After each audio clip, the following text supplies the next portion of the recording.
ते podcast edited ही तैयार मिले बस लिखना तो और तक ये तो नीचे ना लिखिए तो उत्तर what is the dipole moment? हम इसको पढ़ते क्यों हैं? डाइपोल मोमेंट क्या है और इसको हम पढ़ते क्यों हैं? पहली बात तो समझ लो कि इसको हम म्यू से लिखते हैं, लैटिन सिंबल है म्यू, डाइपोल मोमेंट। अब मैं आपको बता दूं कि ये जो डाइपोल मोमेंट है ये एक्चुअली मेजरमेंट है। किसका? Measurement of the polarity of molecule. Polarity, measurement of the polarity of molecule. Molecule के अंदर पोलैरिटी, क्लियर। फॉर एग्जांपल, अगर मैं आपसे बात कर रहा हूँ फ्लोरीन की, अगर मैं आपसे बात कर रहा हूँ क्लोरीन की, अगर मैं बात कर रहा हूँ ब्रोमीन की, ये ऐसे डायटोमिक मॉलिक्यूल्स हैं, ये ऐसे डायटोमिक मॉलिक्यूल्स हैं, ये ऐसे डायटोमिक मॉलिक्यूल्स हैं जिनमें डिफरेंस ऑफ इलेक्ट्रोनेगेटिविटी जीरो है। तो ऐसे मॉलिक्यूल्स को आप क्या बोलते हो? Purely non polar. लेकिन अगर इसकी जगह आपके पास HF हो, HCl हो, HBr हो, वोटर हो, क्लियर एटसेट्रा, तो यहां आपके पास डिफरेंस ऑफ इलेक्ट्रोनेगेटिविटी जीरो नहीं है। तो ऐसे मॉलिक्यूल्स को आप क्या बोलते हो? Polar molecules. तो कुल मिला के किसी पोलर मॉलिक्यूल की पोलैरिटी, किसी पोलर मॉलिक्यूल की पोलैरिटी, किसी पोलर मॉलिक्यूल की पोलैरिटी चेक करने का तरीका है कौन? Dipole moment. कौन? Dipole moment. तो अब मैं आपको सबसे पहले बता दूं कि इस डाइपोल मोमेंट का डेफिनेशन क्या है। डाइपोल मोमेंट का डेफिनेशन क्या है और इसका फॉर्मूला क्या है? डाइपोल मोमेंट का डेफिनेशन क्या और इसका फॉर्मूला क्या है? तो मैंने आपको बताया था इसको म्यू से लिखना है। ये चार्ज और डिस्टेंस के बीच का मल्टीप्लाई है। और आपको ये जो क्रॉस का साइन दिख रहा है, it indicates the dipole moment is vector quantity. Dipole moment एक वेक्टर क्वांटिटी है, जिससे आपको फिजिक्स से जो आप वेक्टर पढ़ते हो उससे इस काम को करना बड़ा आसान हो जाएगा। अब ये जो Q है ये क्या है? तो बड़ी सिंपल वे में आपको बता दूं, डाइपोल मोमेंट चार्ज का और दो चार्ज के बीच की डिस्टेंस का मल्टीप्लाई है। चार्ज का और दो चार्ज के बीच की डिस्टेंस का मल्टीप्लाई है। मान लीजिए एक चार्ज यहां पड़ा हुआ है, एक चार्ज यहां पड़ा हुआ है, उन दोनों के बीच में डिस्टेंस d है, क्लियर। तो ये जो डिस्टेंस d है और इन दोनों में से किसी एक चार्ज का मैग्नीट्यूड, क्लियर, वो आप यहां पुट करेंगे तो चार्ज और डिस्टेंस का जो मल्टीप्लाई है उसको आप क्या बोलते हैं? Dipole moment. चार्ज और डिस्टेंस का जो मल्टीप्लाई है उसको आप क्या बोलते हैं? Dipole moment. अब आपको सबसे इंपॉर्टेंट बात क्या समझनी है कि इसकी यूनिट क्या है, डाइपोल मोमेंट का यूनिट क्या है। तो डाइपोल मोमेंट को मैं डिफाइन करने के बाद इसका एक एमकेएस यूनिट दूंगा आपको और दूसरा दूंगा सीजीएस यूनिट। एमकेएस यूनिट जो है कूलम, जिसको आप capital upper case of alphabet से लिखेंगे, इनटू मीटर, और जो सीजीएस है वो होएगा ईएसयू, इलेक्ट्रोस्टैट यूनिट, इनटू सेंटीमीटर। ठीक है जी। अब मुझे इन दोनों के बीच में एक रिलेशन फाइंड करना है। तो मैं आपको सिंपल बात बता रहा हूं, ध्यान से सुनिएगा। यहां तो चार्ज पड़े हुए, प्लस प्लस माइनस माइनस जो भी आप ठीक समझे, क्लियर।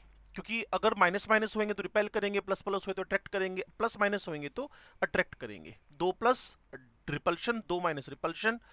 अब मान लीजिए इनके बीच का डिस्टेंस था 1 एंगस्ट्रम और चार्ज की जो वैल्यू है वो 4.8 इंटू 10⁻⁻10 ई एस यू, या फिर इसी को लिख सकता हूं 1.6 इंटू 10⁻⁻19 कूलम। अपना स्ट्रक्चर ऑफ एटम याद रखें आप। आपको स्ट्रक्चर ऑफ एटम में ईएससी यूनिट भी बताई थी और कूलम यूनिट भी बताई थी, ईएससी यूनिट भी बताई थी और आपके पास कूलम यूनिट भी बताई थी। ठीक है जी। अब मैं क्या कर रहा हूं, ध्यान से सुनिएगा और समझिएगा, क्लियर। इतने आप इसको रिवाइज कीजिए, बोलकर रिवाइज करो, कंप्लीट बोल के रिवाइज करो। dipole moment, measurement of the polarity of the molecule, and it is F2Cl2 and Br2, and HF, HCl, HBr, and H2O, etc. Diatomic molecules.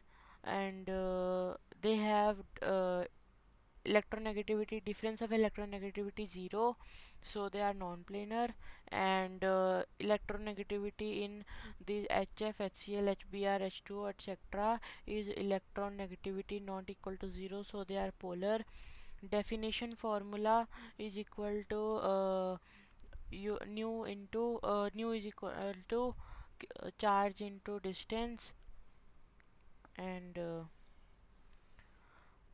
x denotes that it is a vector quantity, and its charge into distance, x is equal to charge into distance, d is the distance between two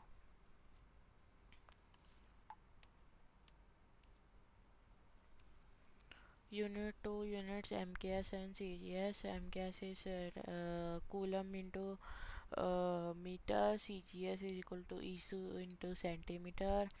Relation is that ESU is equal to 4.8 into 10 raised to the power minus 10 ESU, and 1 angstrom is equal to 10 raised to the power minus 10 ESU, and 1.6 into 10 raised to the power minus 19 coulomb.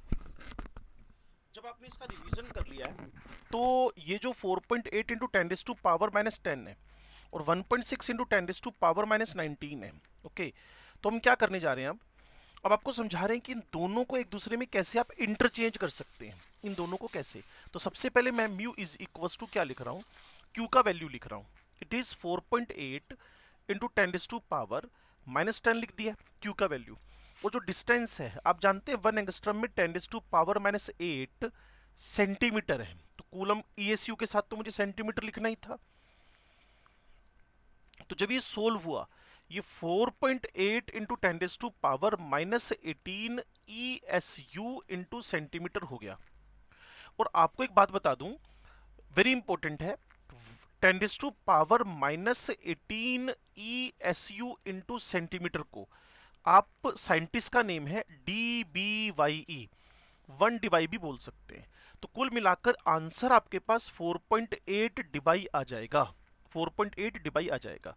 तो अब मैं इसको coulomb into metre में calculate करना चाहता हूं। Clear? तो coulomb into metre में मैंने 1.6 लिखा, 10 टू पावर माइनस 19 लिखा, 10 टू पावर माइनस 10 मीटर लिखा, और 1.6 into 10 to power minus 29 coulomb into metre हो गया। कई बार आपको ऐसा लगेगा जैसे सेंटीमीटर लिख दिया गया है, बट इट इज नॉट। वो दोनों की हाइट बराबर होगी, सेंटीमीटर आप ऐसे लिखोगे। क्लियर? जबकि सेंटीमीटर में सी और एम दोनों स्मॉल है। क्लियर? जबकि इसके अंदर आपके पास है क्या, कैपिटल सी और एम आपके पास स्मॉल आ रहा है। ठीक है जी। अब मुझे क्या करना है, इन दोनों को इक्वलाइज करना है और दोनों के रिलेशन पता करने हैं। यहां लिखा हुआ है 4.8 इंटू 10 टू पावर माइनस 18, और यहां लिखा हुआ है 1.6 into 10 to power minus 29। Lag करने लग गया ना? क्यों? काफी ज्यादा लैग हो रही है। 4.8 into 10 to power minus 18 ESU and is equals to 1.6 into 10 to power minus 19 coulomb into metre. तो ये आपके पास ESU इंटू सेंटीमीटर है, ये कूलम इंटू मीटर है। तो यूं करें, 1 कूलम इंटू मीटर को इस साइड पर रहने दो, और 4.8 इंटू 10 टू पावर माइनस 18 में डिवाइड कर दो 1.6 इंटू 10 टू पावर माइनस 19 का। ये इससे कैंसिल हुआ तो ये आपके पास आ जाएगा 3, ये इससे कैंसिल हुआ। क्लियर? तो ये आपके पास आएगा 11, तो 3 इंटू 10 टू पावर 11। क्लियर? तो 1 कूलम इंटू मीटर के अंदर 3 into 10 to power ESU into centimetre है। तो इससे आप अपना काम चला सकते हैं जब भी आपको कन्वर्जन करना हो डाइपोल मोमेंट का। तो डाइपोल मोमेंट की डेफिनेशन आपके दिमाग में आ गई है, डाइपोल मोमेंट की डेफिनेशन आपके पास आ गई है। डाइपोल मोमेंट को क्यों हम यूज कर रहे हैं, क्या नीड है डाइपोल मोमेंट की, वो मैंने आपको बता दिया है। ये वेक्टर क्वांटिटी ये मैंने आपको बता दिया है। इसके बाद इसकी MK CGS यूनिट बता दी है। एक इसके अलावा मैंने आपको एब्रीवेशन दिया है कि मेरे पास अगर 10 to power minus 18 ESU into centimetre हो तो मैं इसको 1 डिवाइड लिख सकता हूं। ये भी बड़ी इंपॉर्टेंट बात है। उसके बाद मैंने इनका इंटर कन्वर्जन आपको सिखा दिया है। तो अगला टास्क आपके पास है determination of the dipole moment. Determination of the mu, determination of the dipole moment. ठीक है जी, पहली बात डिटर्मिनेशन करना है, तो सबसे पहले मैं आपको डाई एटॉमिक मोलिक्यूल की तरफ लेके जा रहा हूं। डाई एटॉमिक मोलिक्यूल्स आपको मूव करवा के ले जा रहा हूं, डाई एटॉमिक मोलिक्यूल्स। ठीक है जी, जब डाई एटॉमिक मोलिक्यूल्स की बात चले तो सीधी सी कहानी है, जितना डिफरेंस ऑफ इलेक्ट्रोनेगेटिविटी ज्यादा होएगा, जितना डिफरेंस ऑफ इलेक्ट्रोनेगेटिविटी ज्यादा होएगा, उतना म्यू ज्यादा होएगा। More difference of dipole electronegativities, more will be the mu. For example HF, HCl, HBr, HI। ठीक है बच्चे, जब HF है, यहाँ डिफरेंस ऑफ इलेक्ट्रोनेगेटिविटी क्या है, ज्यादा है, दैट्स वाई HF का जो डाइपोल मोमेंट है वो ज्यादा है, HCl का कम है, HBr का उससे कम है, और HI का सबसे कम है। Clear? HF, HCl, HBr, HI। उसके बाद हम आगे बढ़ते हैं। अगर आपको डायटोमिक के बाद मूव करना हो पॉली एटॉमिक मोलिक्यूल्स के अंदर, poly atomic molecules, poly atomic आप समझते होंगे, नंबर ऑफ एटम्स जिसके अंदर क्या हो, दो से ज्यादा हो। पॉली एटॉमिक मोलिक्यूल्स, जब नंबर ऑफ एटम्स क्या हो, दो से ज्यादा हो, पॉली एटॉमिक मोलिक्यूल्स। तो यहां मैं सिंपल से दो ट्रिक्स बताऊंगा जिससे आपका आंसर आराम से निकलेगा। सबसे पहली बात, अगर मोलिक्यूल की जो हाइब्रिड स्टेट है, जो मोलिक्यूल की हाइब्रिड स्टेट है, ठीक है, उसके अकॉर्डेंस में अगर उसकी ज्योमेट्री या शेप आ जाए, उसके अकॉर्डेंस में अगर उसकी ज्योमेट्री या शेप आ जाए, या फिर यूं लिखूं कि उसकी ज्योमेट्री आपके पास कैसी है, रेगुलर, ज्योमेट्री कैसी है, रेगुलर। क्लियर? और सेंट्रल एटम पे कोई भी लोन पेयर नहीं है, तो बस आंसर आपके पास क्या आएगा, mu is equal to zero. Mu क्या आएगा आपके पास, जीरो। फॉर एग्जाम्पल मीथेन, क्या कंडीशन फुलफिल कर रहा है, हाँ कर रहा है। क्यों कर रहा है, क्योंकि इसकी हाइब्रिड स्टेट sp3 है, टेट्राहेड्रल शेप है। इसके बाद मैं यहां लिखने जा रहा हूं SF6, मैं यहां लिखने जा रहा हूं BF3, मैं यहां लिखने जा रहा हूं BCl3, मैं यहां लिखने जा रहा हूं BeCl2। ये सब ऐसे हैं जिनके सेंट्रल पे कोई लोन पेयर नहीं है, ज्योमेट्रीज इनकी रेगुलर है, ज्योमेट्रीज इनकी रेगुलर है, कोई लोन पेयर है नहीं, जैसी हाइब्रिड स्टेट है वैसा ही इसका शेप है। क्लियर? इसी टाइप से मैंने लिख दिया IF7, इसी टाइप से मैंने क्या लिख दिया, PCl5। ये सब ऐसे हैं जिन पर सेंट्रल पे कोई लोन पेयर नहीं है। जब सेंटर पे लोन पेयर नहीं है, ज्योमेट्री रेगुलर है, क्लियर, तो हमने कह दिया इनका डाइपोल मोमेंट क्या होएगा, जीरो। जैसे कार्बन डाइऑक्साइड है, इसकी हाइब्रिड स्टेट sp है, क्लियर, और इस पे कोई लोन पेयर है नहीं, स्ट्रक्चर कैसा है, लीनियर है। एक छोटी सी बात और मैं आपको बता दूं, how can we represent, how can we represent the dipole moment, dipole moment का रिप्रेजेंटेशन आप कैसे करेंगे। तो इसमें क्या होएगा, लेस इलेक्ट्रोनेगेटिव एलिमेंट से मोर इलेक्ट्रोनेगेटिव एलिमेंट की तरफ, लेस इलेक्ट्रोनेगेटिव एलिमेंट से मोर इलेक्ट्रोनेगेटिव एलिमेंट की तरफ एक क्रोस्ड एरो, एक क्रोस्ड एरो चेक करना चाहते हैं आप। तो मान लीजिए आपको HCl के अंदर डाइपोल मोमेंट का डायरेक्शन दिखाना है, then you should write like, clear, and with the crossed sign. तो ये HCl का डाइपोल मोमेंट का रिप्रेजेंटेशन हो गया है। चलिए, अब इतनी बात सीखने के बाद इसका बी पॉइंट उठाते हैं। बी पॉइंट आपको क्या दिया हुआ है, अगर आपके पास मोलिक्यूल का हाइब्रिड स्टेट के अकॉर्डिंगली, मतलब इसको सिंपल वे में लिखूं, अगर ज्योमेट्री इरेगुलर है, अगर shape of the molecule is irregular, अगर किसी मोलिक्यूल का शेप इरेगुलर है, तो mu is not equals to zero, mu zero नहीं होएगा। क्लियर? और म्यू जीरो नहीं होने को कई बार वो कैसे लिख देते हैं, out of the four which molecule will show the non-zero dipole moment, which molecule will attracted towards the magnetic field। तो आपको कई बार कंफ्यूजन होएगा कि मोलिक्यूल के बारे में क्या पूछ रहा है, वो नॉन जीरो डाइपोल मोमेंट पूछ रहा है, attracted towards the magnetic field, attracted towards the electrical field. तो अब समझ जाइएगा वो म्यू आपसे क्या पूछ रहा है? नॉन जीरो पूछ रहा है। क्लियर? तो कुल मिलाकर कौन मॉलिक्यूल पोलर है? अपने अपने लिखने के तरीके हैं, लेकिन आपको इररेगुलर ज्योमेट्री होने पर डाइपोल मोमेंट जीरो करना है। वो एग्जांपल मैं आपको बता रहा हूं। शुरू से लेते हैं। आपके पास वाटर है, दो लोन पेयर है, अमोनिया है। क्लियर?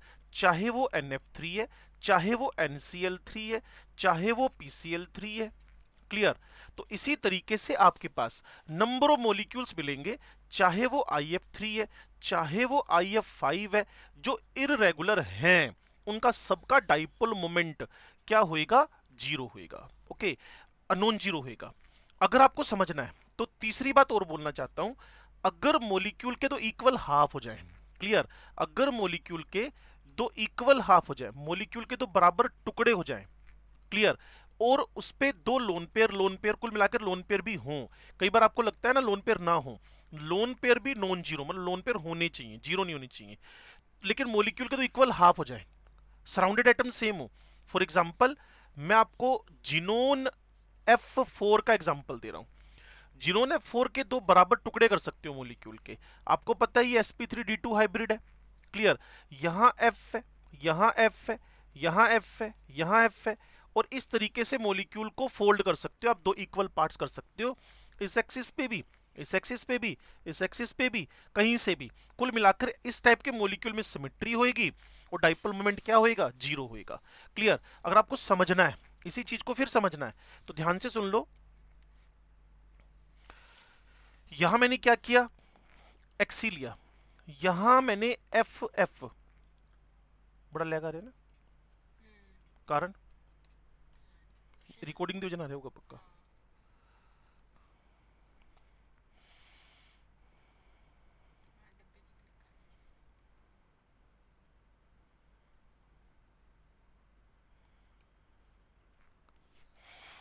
बस अपन कैंसिल करते ना।